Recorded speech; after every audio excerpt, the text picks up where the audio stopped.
This clip is brought to you by SaveWithConrad.com.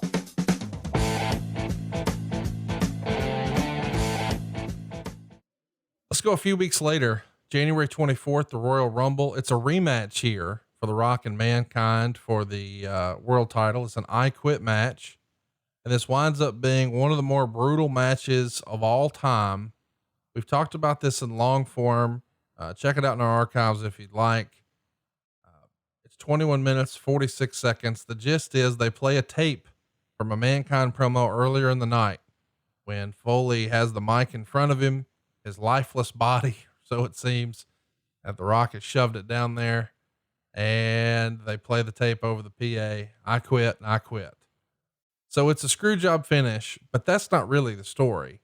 The story is, and it's hard to watch now, brutal chair shots to the head over and over and over again. And Meltzer would crucify it, as a lot of people do if you go back and watch it. We didn't know what we know now about head trauma. We should say that. And thankfully, I don't think we'll ever see anything like this ever again. What were you thinking watching that match live? I know we've talked about it before, but it's worth briefly touching on here. Yeah, a lot of cringing. It was violent. It was brutal, and very, look, it's not just difficult to watch now. It was difficult to watch back then. It was something that you were like, okay, I've seen it. Enough is enough, and move on. But it was ugly is the best way to describe it. And Barry Blaustein went on to make that a focal point of Beyond the Mat. Yeah, it's hard to watch. It really is. And even being, quote, hardcore in the business type stuff, nothing will prepare you for that. It just was a testament to the toughness of Mick Foley, and that's not always good. Let's also mention there is a little bit of hurt feelings on the other end of this. Mick Foley would write about it in his book where he didn't feel like The Rock took care of him, and maybe The Rock took some liberties, and I'm sure they've fixed it over the years. But do you remember hearing anything about there being some hurt feelings at the time? At the time, no. And I think that there was an overall feeling from probably everyone involved in the match and those around the business. It may have been a little too much. That you look at it at the time, and this was something that both guys really wanted to do. Sounds great on paper before you actually do it, but when you're in the middle of it, it's hard to get that eraser out and change what you have written in your mind. So you go through with it. And in fairness, he probably, listen, I've never talked to The Rock about this, but I assume he probably got a little bit caught up in the moment, and you're running on adrenaline and crowd reaction, and you sort of get lost in it. And it's not like you can properly communicate with this person who is quote unquote selling. So, I mean, I could see how it would happen, but I also feel like if somebody was really hurt or there were hurt feelings, there's probably going to be a conversation after. Well, I would hope so. And in the moment, in the heat of the action, it is oftentimes hard to say. I remember Mick Foley coming back after the Hell in a Cell match with Undertaker in Pittsburgh and having thumbtacks all over him and saying to me, "Hey, I apologize for not getting the thumbtack spot." Right. It's like, Mick, you did get the thumbtack spot and they're stuck all over you. So in the heat of the moment, you don't always know. You ask a guy, "Are you okay?" Right. They say, "Yeah, I'm fine. Let's go." Right. In the heat of the moment, he may have just been saying, "Yeah, I'm okay. Let's go." Maybe he didn't say anything. Because he didn't say anything, then he's good. When someone's hurt, they'll say, "No, I'm hurt." Yeah. And some guys don't want to do that. Well, not only that too, but you got to remember, Nick may not have, I mean, listen, he clearly got a concussion during this. So he's probably not where he can properly communicate, and Rock not knowing what we know about head trauma. I guess the reason I keep giving a caveat there is I'm trying to say, I don't think The Rock intentionally meant to do permanent harm to anyone.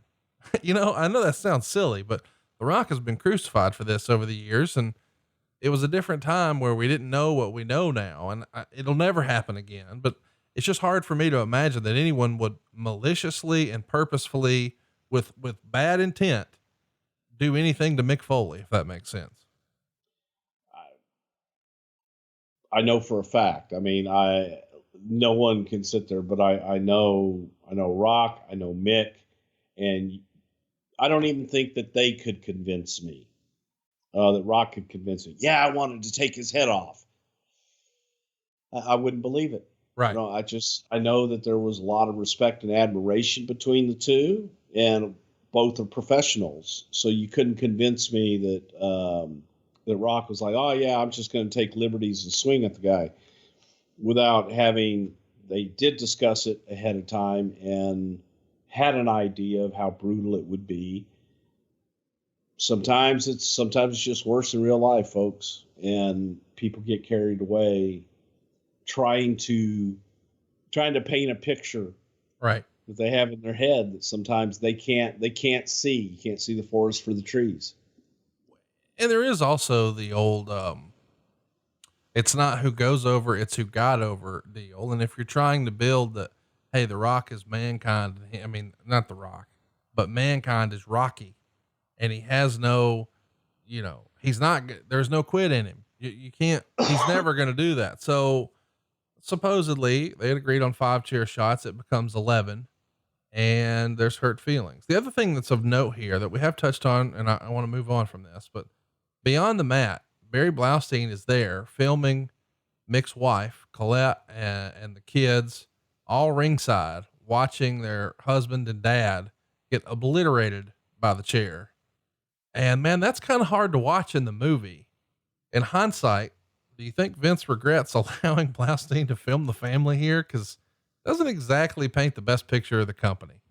Yeah. And we've done, a whole podcast on that movie in and of itself. And I will still stand by, it wasn't represented.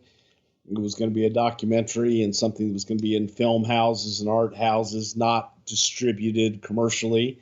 So yes, the answer to that question is yes, because I think that people will often gravitate to the negative and the sensationalistic, of anything.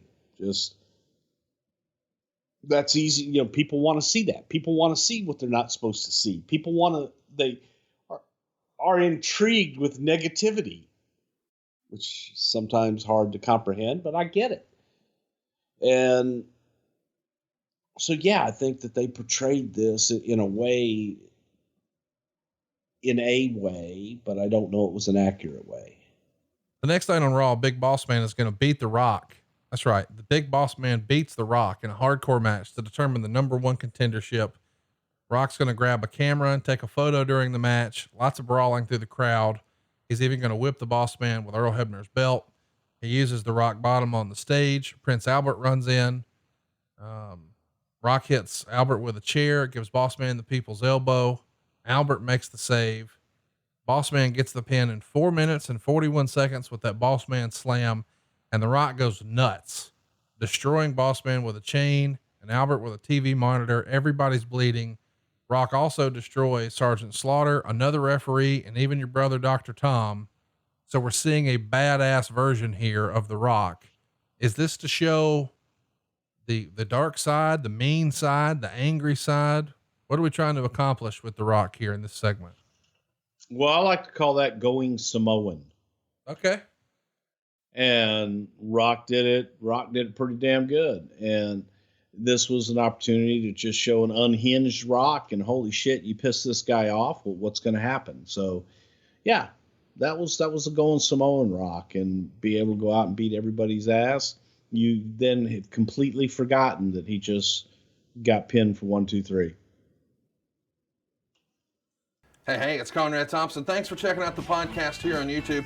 Be sure to hit the subscribe button and the notifications bell so you get a notice anytime we upload some new content. And go save yourself some money right now. If you're in a 30-year loan or you have credit card debt, it's not a matter of if I can save you money. It's a matter of how much.